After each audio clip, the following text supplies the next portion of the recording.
안녕하세요. 소솔라이프 TV에서 클래식 음악을 소개하고 있는 클래식 음악지기 음악 칼럼니스트 최영옥입니다. 오늘은요, 기악곡, 악기들로 구성된 연주 형태가 어떤 건지 제가 설명을 해야 될 것 같아서 준비를 해봤습니다. 제가 경험했던 일 중에 하나인데요. 어느 공연을 준비하고 있었는데 그때 연주 형태가 피아노 트리오였습니다. 연주자들이. 트리오라는 건 이제 세 사람이라는 얘기니까 일단은 세 명의 연주자가 함께 한다는 얘기겠죠. 그래서 준비 과정을 다 겪었어요. 다 거치고 오늘이 공연하는 날이었습니다. 그런데 공연하는 날 그 공연장의 담당자가 저한테 급작스러운 전화를 해왔습니다. 새벽 시간에. 이건 굉장히 급박한 일이 있다는 얘기거든요. 그래서 제가 전화를 받았더니 이분이 굉장히 당혹스러워하면서 선생님 어떡하죠? 큰일 났습니다. 그래서 왜요? 그랬더니 이분이 어떤 얘기를 하셨냐면 제가 준비를 하느라고 했는데 한 가지를 큰 실수를 저질렀습니다. 무슨 실수를요? 그랬더니 피아노를 한 대밖에 준비를 못했습니다.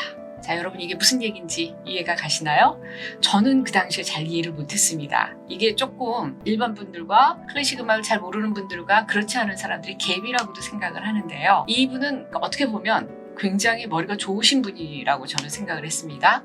피아노 트리오라고 하니까 세 대의 피아노가 필요하다고 생각을 했던 거죠. 이런 일들이 사실은 공연을 하다 보면 종종 일어나는 일 중에 하나입니다. 이게 악기 구성에 대한 이해가 우리가 좀 부족하다 보니까 특히 클래식 분야에 있어서는 생기는 부분인데요.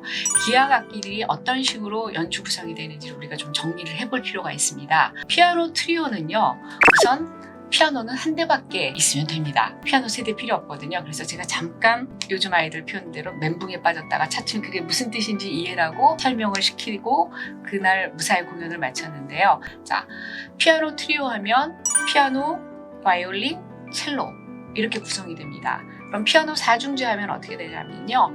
피아노, 바이올린, 비올라, 첼로 이렇게 됩니다. 그럼 피아노 오중주가 되면 피아노, 바이올린이 이제 두 대로 나뉘어져서 제1 바이올린, 제2 바이올린, 비올라, 첼로 이렇게 구성이 되거든요. 그런 다음에 근데 저는 현악 3중주, 현악 4중주 이런 얘기도 들어봤습니다. 현악 3중주와 피아노 3중주가 뭐가 틀리냐면 현악 3중주는 스트링, 그러니까 현 악기들로만 구성된 연주 형태예요. 그래서 피아노는 빠지게 됩니다. 그래서 현악 3중주는 피아노 3중주가 피아노, 바이올린, 첼로라고 했죠. 현악 3중주는 바이올린, 비올라, 첼로.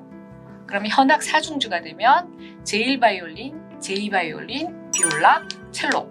현악 5중주가 되면 이제 여러분 답이 나오시죠. 제1 바이올린, 제2 바이올린, 비올라, 첼로, 더블 베이스까지 끼어지는 것이 흔히 말하는 우리가 앙상블이라고도 하고 실내악이다라고 해서 실내에서 연주하는 작은 규모의 연주 형태를 우리가 실내악이라고 하거든요. 거기에 피아노 3중주, 현악 3중주 이런 식으로 구성이 됩니다.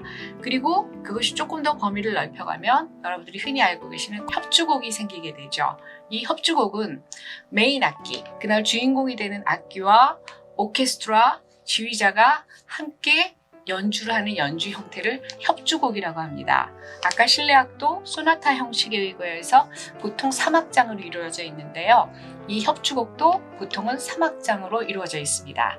그래서 그날의 주인공은 예를 들어서 피아노 협주곡이면 피아노가 주인공이고 바이올린 협주곡이면 바이올린이 주인공이고 첼로 협주곡이면 첼로가 주인공입니다. 거기에 더불어서 모차르트가 사랑했었던 클라리넷도 협주곡이 있고 호른 같은 악기도 협주곡이 있어서 이 협주곡이 등장을 하면서 사실은 프로페셔널 독주자들, 연주자들이 활약할 수 있는 길이 열렸던 것도 사실 이 협주곡 때문이라고 할 수 있습니다. 그전에는 함께 연주를 했지만 이것은 솔로로 연주할 수 있는 기회가 생겼던 거죠. 그래서 콘체르토는 그런 식으로 연주를 하고 콘체르토의 가장 중요한 점 중에 하나는 이 연주자가 자기가 갖고 있는 기량을 오케스트라와 함께 충분히 발휘를 하는데 그러다가 오케스트라가 잠깐 멈추는 순간이 있습니다. 이 순간에 카덴자라고 해서 이 곡의 주 멜로디를 자기가 자유자재로 즉흥 연주가 되겠죠. 즉흥 연주를 펼쳐 보이는 것이 이 연주자의 그날 기량을 알아볼 수 있는 좋은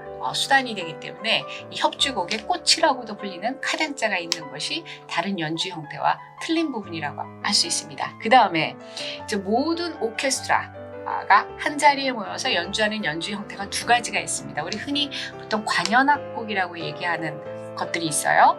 이거는 뭐냐면 오케스트라가 그냥 소나타 형식과 상관없이 연주하는, 그러니까 악장이 따로 없는 단일 곡을 보통은 우리가 관현악곡, 오케스트라 곡이라고 보통 얘기를 합니다. 그래서 예를 들어서 찰코프스키 호두깎이 인형이나 뭐 이런 곡들은 그냥 관현악곡이라고 얘기를 하거든요. 이거 오케스트라 곡입니다. 근데 교향곡이라는 게 있죠.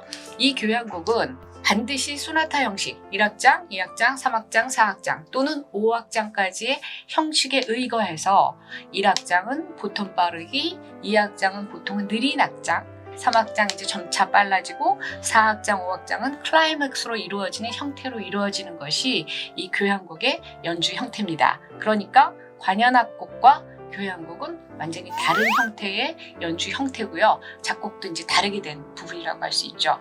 그래서 오늘날의 교향곡은 대부분 40분, 뭐 길어야 45분 정도라고 한다면 초창기 하이든 시대에는 그렇게 길지 않았습니다. 그래서 여러분 교향곡 들으러 갈 때 너무 긴 것 같아 그러면 요즘 사실은 비대면 음악회 또 음악 악기 연주자들도 바짝 붙어서 연주를 할 수 없기 때문에 좀 떨어져서 연주를 하거나 이러는 게 지금 생기다 보니까 하이든 시대, 모차르트 초창기 시대의 곡들을 많이 연주를 하거든요. 이때는 악기도 많지 않았고 길이도 길지 않아서요. 한 20분, 15분, 25분 정도에 그쳤습니다. 그러다가 모차르트 중반부에 가면서 점차 길어지기 시작해서 비로소 후반부 들어서면서부터 40분, 45분, 50분짜리가 등장을 했고요. 이후에 더 긴 교향곡들이 등장을 합니다. 교향곡을 잘 모르거나 오늘 모처럼 음악을 좀 들어봐야 되겠다고 예술의 전당이나 이런 극장에 오셨다가 요즘은 들어갈 때 얘기해 주거든요.